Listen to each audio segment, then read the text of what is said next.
typical province. Gray panels, their residence, each with their own cockroaches, and children chasing stray cats, burning bonfires behind garages, and periodically mocking Gigi, the same boy. In Gigi's family, everything is far from smooth. The mother is turned to religion, punishing her child about and without, including unhealthy tortures. Insults, bullying, and bullying snowball Gigi to the extreme. First, the neighbor's dog disappears. Then something very bad happens to the owner of the same dog. Spoiler it. I won't spoil the ending. The main thread running through the whole story is how a series of seemingly routine, though sometimes cruel things, can turn a child into a beast. The boy who never cried. If the yard is noisy, it means that soon the local boneless tongues will have another story for gossip. There are possible options here. Either the grandmas, kvoktuks, about and without, again revile one of the neighbors, or the children again mock Eugene. Pashka, or threw aside his 6th grade history textbook and ran to the window as if looking at a TV screen before a Donny cartoon show. The boy pulled back the calico curtain, peered into the semi-darkness of the courtyard. From Talinka, there, in the gathering October twilight, Eugene was sitting on a squat birch tree, overgrown with chaga, like a dog-ridden cat. Nayeri Valadina, a big tiger boxer puppy, was circling the tree like a spinning top. The dog's choppy barking blended with Uzhanachevshim, Lamatsa, the nasal voice of Maxim, who was already beginning to break Pashkinogo down, a classmate of Pashka's and Dina's owner, who was known as the main bully in the yard. Patrons of the raised benches vied with each other in predicting a great future for Max, a militia, children's room, a prison, and, as a result, the seabed cemetery, which received its unofficial name for having welcomed dozens of sailors into its arms Yesho during the Soviet era. 2 guys from the neighboring yard, friends of Maxim, whose names Pashka did not know, added fuel to the fire they provoked Dina. Kusi, to woosi, hissed the children's mouths. Leave me alone! I didn't do anything to you, Eugene shouted, sitting on a gnarled birch tree, clutching the rough trunk with all his strength. Go away! No, she won't cry, Maxim stated. The bully's eyes darted across the carpet of fallen leaves, searching for the dream row. Max gathered a handful of acorns from under a nearby oak tree. Maxand hurled the brown shrapnel at Genya. The acorns scattered like buckshot. And I say, will cry. One of Adinis Drushkov, Maxim's friends, was already aiming a piece of brick at Eugene, who had been Kornodaidenova somewhere. Bet? Max looked at him warily. Even this 2-year-old saw the line between mockery and potential crime. Dinah, barking furiously, threw herself vainly against the tree trunk. Pashka watched with a frozen heart from the dusty prism of his apartment window. There was nothing wrong with him. They had known Max almost since they were toddlers. But even so, Pasha was still, on some subconscious level, afraid of his comrade. From Maxim, like a monkey with a grenade, you could expect anything. The dog, although it had the same character as its owner, bad and unstable, was not without simple canine weaknesses. Foaming saliva and a piranha grin, as if by magic, disappeared from Mordite Animal's face at the sight of sausage or something meat.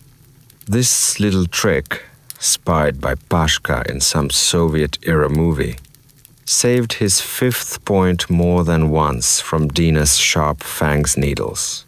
Oh, if only Eugene knew that. Go away, Xenia shouted as a red brick thudded against the birch trunk right next to his head.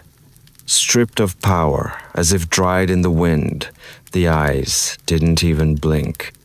The boy, like a squirrel, clutched the rough bark of the tree with numb finger sand, occasionally shot a pleading glance in the direction of the windows of his apartment. Right now, at this very moment, his mother should appear on the balcony, with curlers in his crimson hair, раскрасневшимся от гнева, his puffy face flushed with anger, and a plush dressing gown smeared with ketchup. She must appear and intercede for her son. But my mother didn't show up. Not now. Not at the moment when the chilly fingers of a child broke off the birch trunk. And Genya, collecting all the dry branches along the way, collapsed to the ground like a ripe chestnut. The dog immediately rushed to the easy prey. Dean tore up the blue Olympic jacket. The hooligans laughed. "Kaseb, Dinah, take a bite," Maxim urged the dog onto a child struggling in the dry leaves. Eugene curled up in a ball and covered his gray face with his hands, looking pleadingly at the front of the panel. Little by little, lights came on in the dusty windows. Someone sat down to dinner. Someone did their homework. From the half-open window on the first floor came the sound of a minor legato on a sprawling piano. It was Irka Padrushka, Zhenya's friend, who was raping an old instrument. Red and hide. The star fell. You need to make a wish. Oh no. It was someone who threw a cigarette butt out of the window. But you still need to make a wish. Absolutely. Hochu, let them get away from me, Zhenya said through gritted teeth, fighting off the dog. I want them to leave. Maxim and his friends were laughing biedas. They threw acorns into Olaga's bed, trying not to hurt the drooling dog. Zhenya's mother did not come out on the balcony, did not yell at the hooligans, did not intercede. Pashka, not knowing whether to call his father or just go back to rote learning, indifferently drew the curtain. The yellow eye socket of the window was covered with gray calico. Maxim won the argument. Eugene, в тот вечер, didn't cry that night. Don't slurp like a pig, Aunt Luda, Zhenya's mother said, not even bothering to turn her face to her son. And don't rattle your spoon. You're not beating a drum. Like a double shot, two booming thuds rang out. Zenying's mother was chopping pork for dinner. Bang, bang, bang. The triplet was accompanied by the slurp of slaughter. Arudarov, Busharda's blows rang in his left ear. Zhenya, as best he could, held the spoon in his bandaged hand and ate borscht. That evening, Dina's fangs finally managed to overcome the flimsy Olympian, passed through the sweater, and now Burella's stretched stale bandage burned on Eugene's forearm. There was no talk of hospitals or tetanus injections. Mom knows what's best. It will heal before the wedding, Aunt Luda was shouting that evening. Lydia gathered up the hymen and pork trimmings in a plump hand and ducked out of the kitchen. The sound of scuffling came from the bathroom. Metal containers rattled. Aunt Luda returned a minute or two later, wiping her hands on her flowered apron. I went back to work. Bang! Bang! Boomed Bucharda. Genia, like a vacuum cleaner, tried to pull Pirigritova borshete cabbage grounds off a spoon that was red hot from superheated borscht kapustnuyu. Hot steel stung his upper lip. In pain, the boy threw a loaf into the burgundy brew. He slammed his sore hand down on the table in frustration. Don't you dare! This time Lyudmila Sergeyevna did turn around, dropping the stole the meat hammer on the table. This is the hand of the lady, outstretched to you, the freak. The woman pointed to the kitchen table. And you bastard, swoimi otroskami beat, are trying to hit her with your appendages, nay. Eugene started to whine, but didn't have time to finish. His mother's meaty hand slapped him sharply on the back of the head. Genia almost dived face first into his plate. The boy looked at his mother with resentful eyes. It seethed. I'll show you how to bite a nursing hand. The second blow landed on his cheek. Whole half of Eugene's face disappeared under his mother's bare paw. The boy's head began to buzz. His left ear burst into flames. What's this? Aunt Luda's questioning gaze fell and immediately became fixed on her son's fingers. Eugene's nails were painted with all the colors of the rainbow: purple, red, and blue. The blue-black color was etched into her cuticles, applied by an unskillful child's hand, and with a broomstick brush, the varnish affected Aunt Luda like a red cloth on a bull. Jenka shrank back in his chair. This bullfighter is not destined to emerge victorious from this fight. Mom, we're just... The boy started to explain Malchik. Did you get mixed up with that Irka hole again? Did you play mother-daughter games? The woman's face was like a tomato left on the windowsill. Mom, she's 8. Eugene held the defense as best he could. We were just playing. Me something that with this varnish and Irki modicum pampered with I have with whom. She's the only girl chon in the yard. I'll use a pumice stone to wash everything, Eugene said, thrusting his hand under his mother's nose. Its colored nails spread out like a fan. The nail polish is almost all exfoliated. Look, and you're happy to indulge that brat. Aunt Luda grabbed her son's slender fingers in a fleshy claw. She began to wring her hands. There was a crunching sound of dead wood, like a man in a forest trying to pick his way through dead wood. Eugene groaned in dull pain. The fingers were followed by the brush. The boy's arm arched at an unnatural angle. Lord, have mercy. Pederasta, picked puffing like a teapot. Aunt Luda yanked her son out of the chair and dragged him to the cutting table, where sredi razavivshi svinoi uboyne, a meat chopper, lay among the pinkening pork slaughterhouse. Mom, please, Mom, no need. Eugene guessed what was waiting for him. He kicked frantically, knocking the worn beige carpet into a heap. Mom, I'm not delusional anymore. I'll play with the boys. Anu, shut your mouth. Aunt Luda roared. You make Lariska mad. And me mad too. The woman listened. A faint metallic screech came from the bathroom. Genia's already large eyes were now ready to fall out of their sockets. For a moment the boy was yawning. But then he struggled again in a desperate struggle to get out of his mother's clutches as she threw her weight against his arm and pinned it to the chopping board. "This varnish, you bastard, you will not wash off for a long time." The woman raised Sinna, a heavy bouchard, over her son's brush, bouchardu. Before the boy could realize what was happening, the heavy, grooved hammerhead landed with a loud crunch on his index finger. A nail burst.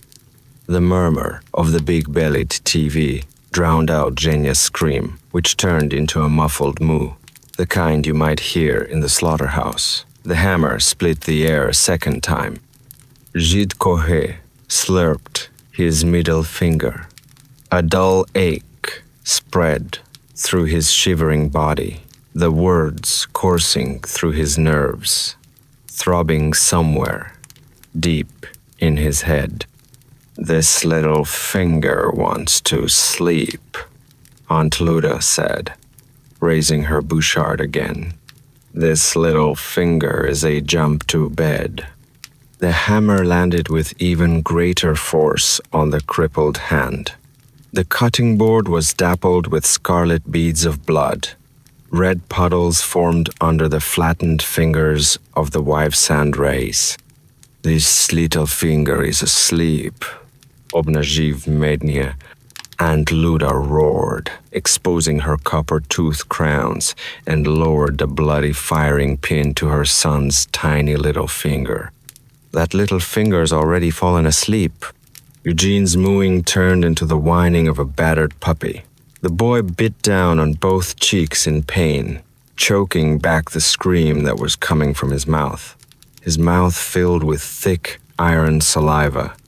My eyes were clouded by a haze, and my head was buzzing like an old transformer with a crazed brain.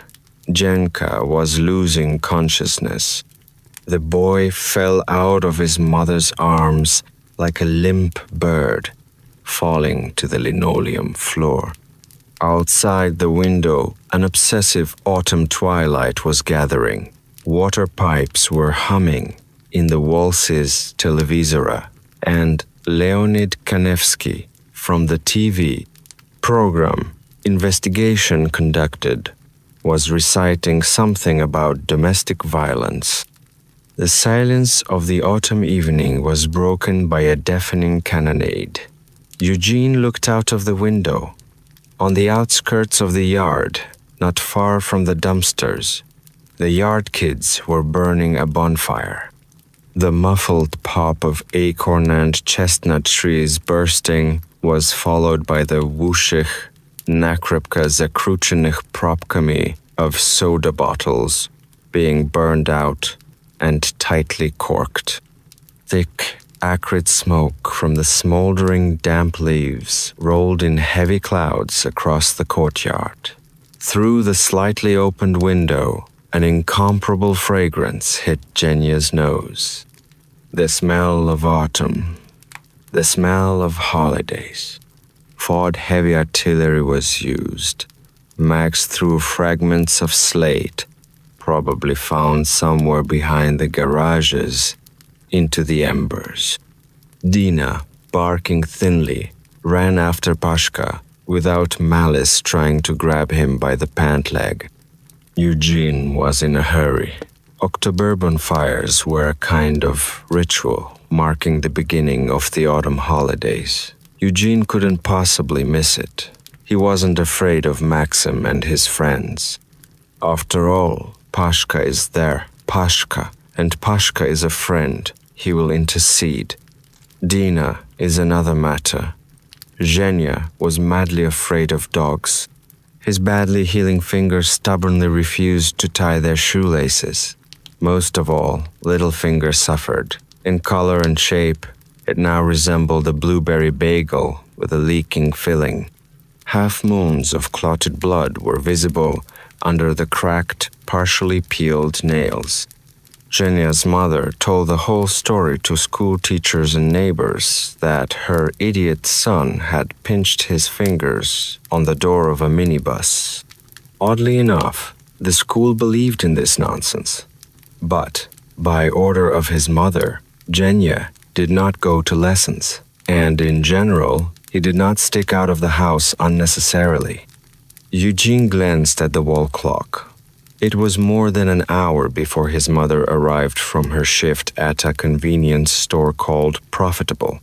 Pulling a ridiculous hat with a red pom-pom over his forehead, the boy ran out into the smoky entrance.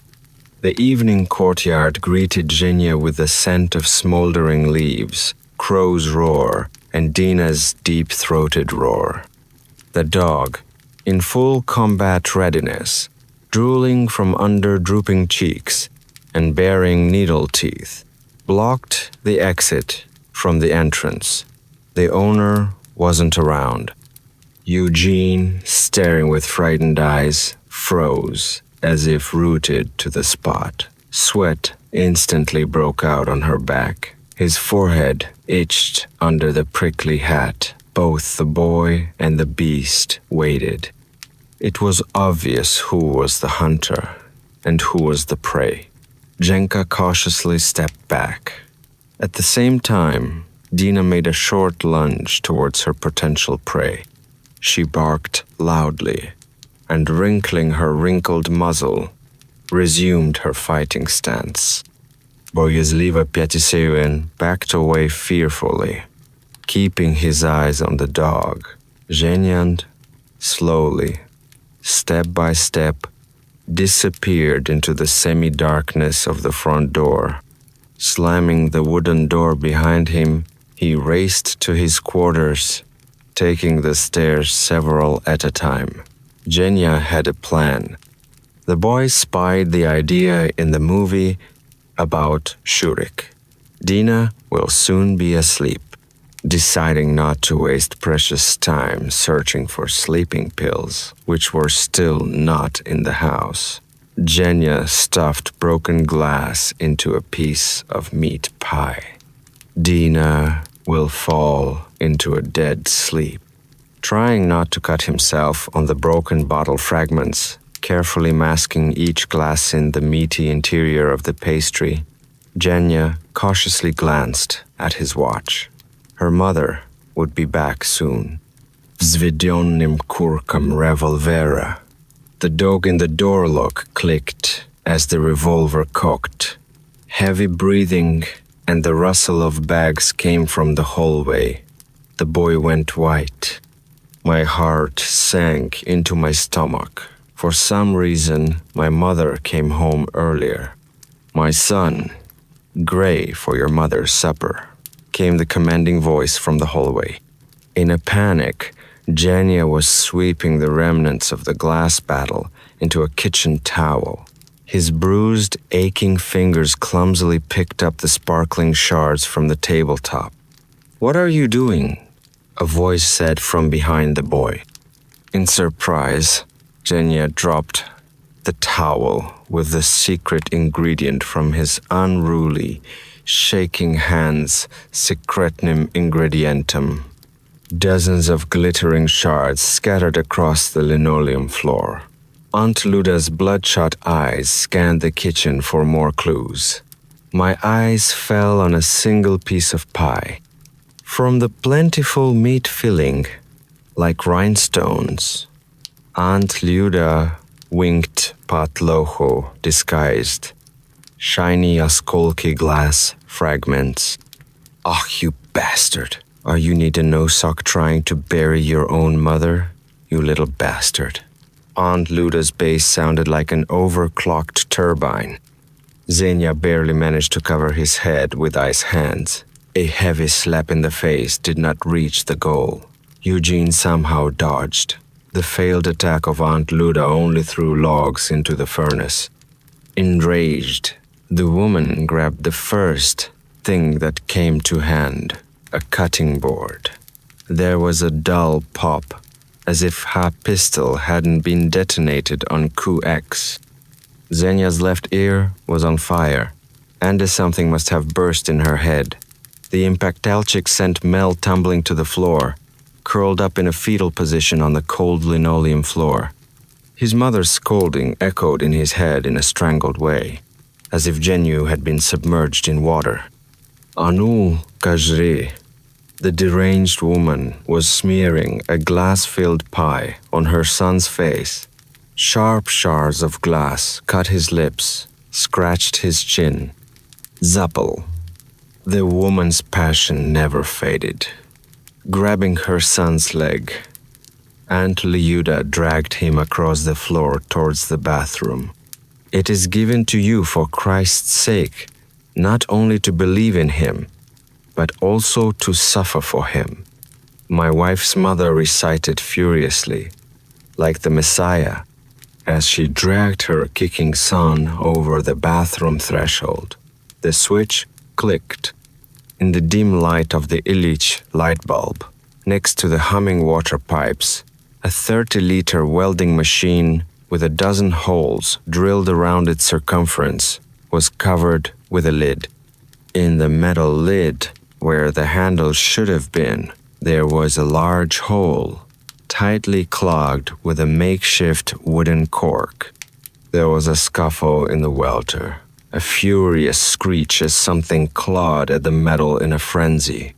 "No, Mommy, no!" Zhuzhong yelled, knowing what was coming. This procedure he went through more than once. "Please, Mother, not Lariska." The boy struggled like a trapped animal. For, as Christ's sufferings multiply in us, so does Christ's consolation. Ignoring her son's pleas, the woman pulled the plug out of the plug. Stepping on her son's groin, Aunt Liuda shoved Yedva nachavshi zajivat Eugene's fingers, which were barely beginning to heal, between the half-open door and the door frame. His dad used to crack walnuts like that. And so bear your suffering, Kak, good soldier of Jesus Christ. The woman yanked the door shut. There was a wet hook crunch, followed by a guttural cry that couldn't possibly belong to a child. Eugene's limp hand fell out of the door's grip. Part of the jamb and curtains turned red. Scabby old wounds opened up like a frozen river in spring. Red blood dripped from his swollen fingers, leaving a thick smudge on the tiled floor. The screeching inside the brew grew fiercer. Zhenya's scream alarmed the rat. "She hasn't eaten for a long time," Aunt Luda, without taking her foot off her wife's groin, thrust her son's crippled hand into the black mouth of the boil. Pulsirushie ad boli, the boy's fingers, throbbing with pain, involuntarily found the hard, blood-caked fur, the leathery tail, thick as a rope.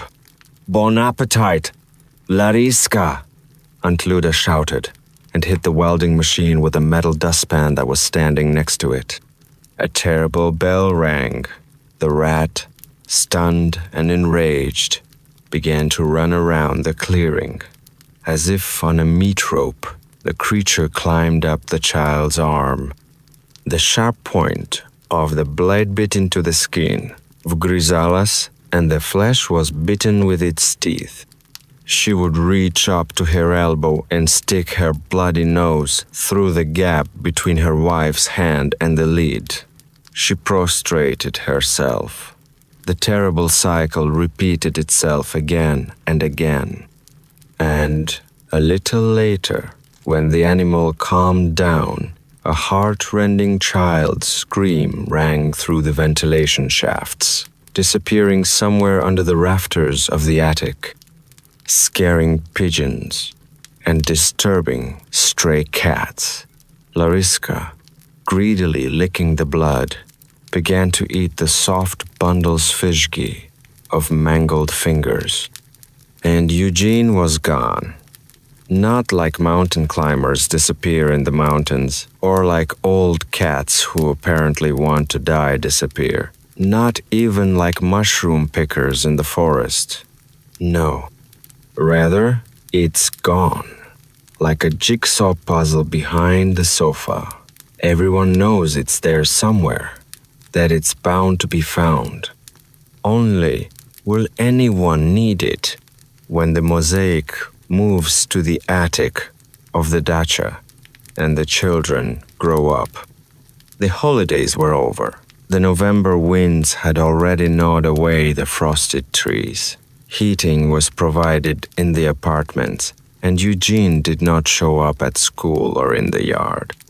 Pashka, as the only friend, once tried to call his wife at home.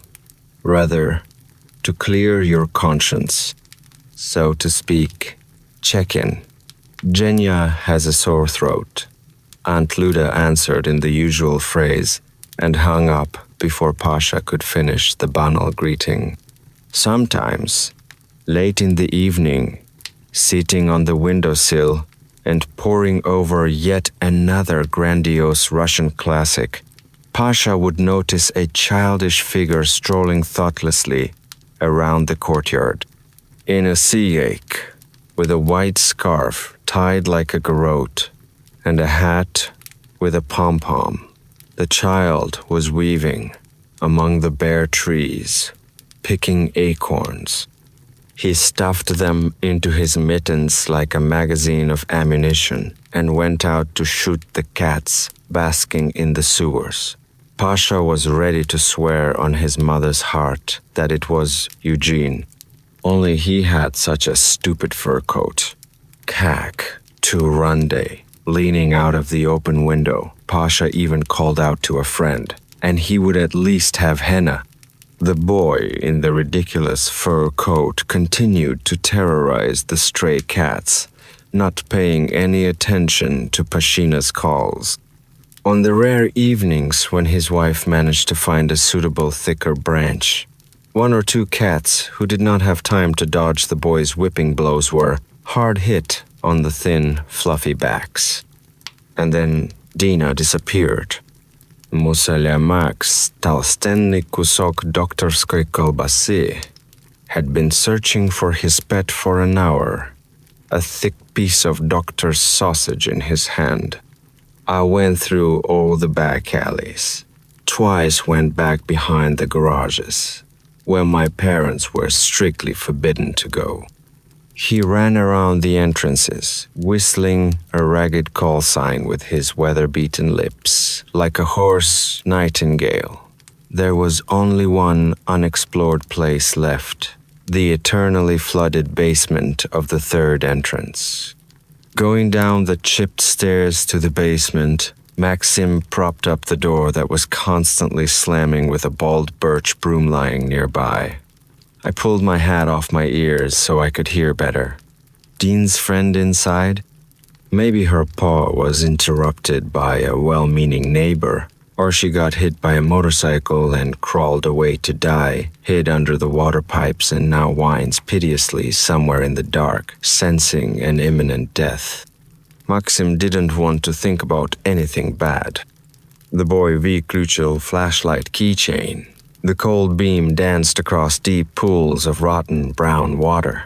The miasma of the basement's decaying womb filled my nostrils.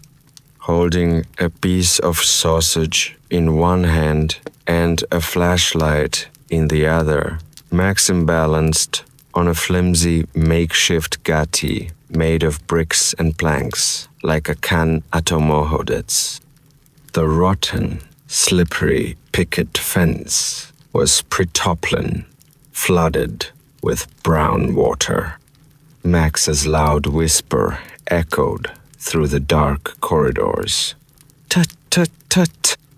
There was a loud splash somewhere in the stinking maze. It was as if a peacat struck with its tail. The boy became alert. I listened. The splash was repeated. This time it was louder, and it didn't sound like a fish thrashing in the water. It seemed to Maxim that someone, out there in the dark, had thrown a large piece of raw meat on the chopping board Gomyasa. Dina, the boy, carefully stepping on the catwalk, already cautiously called out to his pet and turned the corner. 4 slurping, ringing slaps came from the dark nooks and crannies. Maxim knew exactly where it came from. There, in the very heart of the basement, lost in the tangle of dead-end corridors, was a long, inactive heat node with a pumping station. The older kids told stories about that place Nibelitz, about a runaway convict hiding there from the police, about a child killer maniac who kept his terrible trophies in the pump room, about a dirty gnome. In fact, Maxim knew that the older boys simply dragged girls there. And all these stories were needed only to discourage the yard's small fry from any desire to meddle in the love nest of adults. The metal front door slammed shut. The broom failed. Startled, Max slid off the catwalk, wading up to his ankles in the stinking water. A greasy piece of sausage fell out of the child's hand. My heart was trying to break my ribs. Gathering his courage, the boy headed for the heat node. We can't go back halfway, can we? Reassuring himself that there was nothing terrible in the dark cellar's bit, Max cautiously approached the half-open door to the pump room. Despite his self-consolation, the beam of the flashlight shivered treacherously, dancing on the mildewed walls. Maxim opened the door, which was hung on one curtain. The dim light of the flashlight danced even more violently on rotten puddles, rusty pumps, and the cobwebby ceiling. The child was beaten in a tremor. Max let out a strangled cry and clutched at the cracked door, trying to keep from falling off the catwalk. It flew off the last flimsy loop, crashed inside the heat node, and fell with a loud splash into the black puddles. The rancid water drenched Maxim and the man standing in the far corner of the pump room from head to toe. There, by the rusty pipes entwined with cobwebs pro mokshe, Genya was standing in a wet fur coat with matted fur. He was holding on to a water valve with one hand and stomping furiously at something in the black water. His Pachkanoi Krasnym Zenya held a can opener in his red-stained other hand. Hearing Max's shout, accompanied by the crash of a falling door, Genya turned around. The dimming light of the flashlight revealed a repulsive figure, an impenetrable face smeared with blood and dirt, dark hair plastered in icicles to a high forehead, powerless eyes staring intently at the intruder. And when the momentary numbness passed and Max began to regain clarity of mind, he noticed that this was exactly how Xenia was trampling furiously. At first it seemed to Maxim that it was just a twist of wet cables. Then his imagination drew unwound films of film strips. But in reality it turned out to be Dina's purple intestines spilled out. The pile of dog liver glistened wetly in the light of the dying flashlight. The battery was dying. Nearby, Dinah's broken paw was sticking out from under the rotten water, bone white. And at Genya's feet, what was left of the dog's head floated in a bloody mess of skin and bones. The animal's carcass, guttered with a can opener or животного, was black against Genya's blood-spattered blue rubber boots. "Hana for you, you freak!" Max shouted, backing away, no longer afraid of getting his nostrils wet. "I'll tell your mother everything." Maxim tapped the dying flashlight. It winked twice and then went out in a treacherous way, leaving the boy in total darkness. There were splashes in the far corner of the pump room, where Dinah's mutilated body lay poslyshali's spleski. Резиновые сапоги Zenia's rubber boots splashed through the puddles. "No, you can't or tell me," came a voice from the darkness. Zenia didn't cry. Sitting in the back seat of a police car, he watched with unblinking eyes as two skinny lieutenants tried in vain to pin down his beluga-roaring Mother Leitenantikov. A mustachioed, puffy ambulance driver was rushing to help the police. An obese woman in a white lab coat was persistently shoving под нос сидящей на бордюре мамы an ampoule of ammonia under the nose of Maxim's mother, who was sitting on the curb. Crowds of onlookers gathered at the entrances, but no one dared to approach. Some watched from their balconies, nervously smoking one cigarette after another, waiting for the climax. Here, on an orange stretcher, a pile of meat was carried out of the basement, covered with a burgundy sheet that had already become. A young nurse was holding on to the railing, throwing up on the chipped staircase. Two policemen were sealing the basement door. One of them was holding a blood-stained plastic bag with a single red tin opener in it. Lieutenants and the driver still coped with Aunt Luda. The heavy carcass of Jenya's mother was now being forced into a second police gas station. And in his empty, waterless Aish, Jenny, the red and blue reflections of the beacons flickered horribly. Engines roared and an ambulance screamed. The gamblers' party was leaving the courtyard in the November gloom. From the police car, Eugene peered out of Irkin's window, as if for the last time. The lights were on in the apartment, but there was no sound of Legato Minor or Irkin's laughter. Obviously, his girlfriend isn't Muchilai today.